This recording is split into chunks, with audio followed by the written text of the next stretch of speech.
So this is a great view of the lake, and we know the water comes in from the north and from the east, and the water flows out to the south. And so that's what we're seeing here. Now, from here today, with this very dry spring, it really looks like there's something wrong. The lake is completely overgrown with water lilies. Swift Mud, the water management district, is perfectly fine with this. It's actually a pretty normal occurrence. And anything that's around the lake, when it rains, water will flow off of the land into whatever nearest body of water there is. And so sometimes too many nutrients can get into a body of water. You've heard of red tide. It kills everything. It's an algae bloom, and that's out in the Gulf of Mexico. But similar things can happen to a lake. It could be filled with algae and kill almost everything in a lake.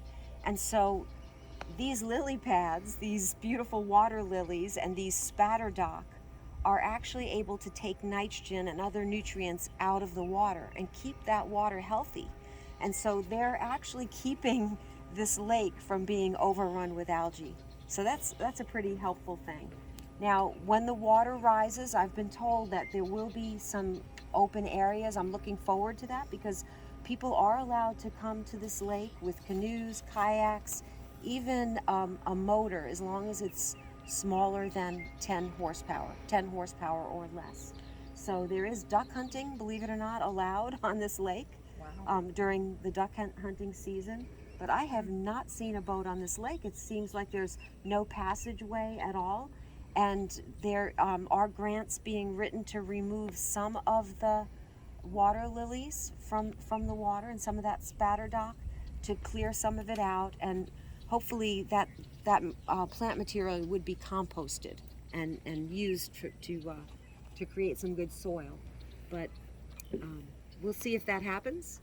It's kind of an iffy situation, but it is a beautiful site, and it's an opportunity to really kind of get an idea of the lay of the land. And there is a ranch on that side, as one of our people noticed. It's very clear over there, but there are no houses, which is a pretty nice thing.